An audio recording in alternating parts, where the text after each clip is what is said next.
14ই ফেব্রুয়ারি Valentine's day হিসেবে পরিচিত, কিন্তু কেন এই দিনটিকে ভালোবাসার দিন হিসেবে উদযাপন করা হয়?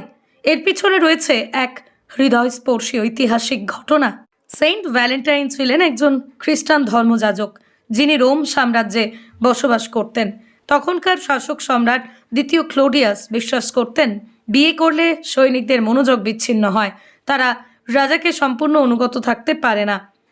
তাই তিনি যুবকদের জন্য বিয়ের উপর নিষেধাজ্ঞা জারি করেন। কিন্তু ভালোবাসা ও বিশ্বাসের প্রতীক সেন্ট ভ্যালেন্টাইন্স এই আদেশ মানতে রাজি হননি। তিনি গোপনে সৈনিকদের বিয়ে দিতে থাকেন, যা তার বিপদের কারণ হয়ে দাঁড়ায়। এই গোপন কর্মকাণ্ডের জন্য সেন্ট ভ্যালেন্টাইনকে গ্রেপ্তার করা হয়। 14ই ফেব্রুয়ারি তাকে ফাঁসি দেওয়া হয়।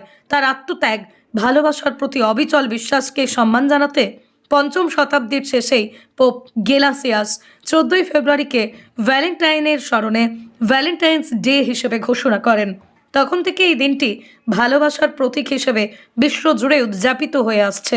সেন্ট ভ্যালেন্টাইনের এই ত্যাগ, সাহসিকতার গল্পই আজকের ভ্যালেন্টাইন্স ডের মূল প্রেরণা।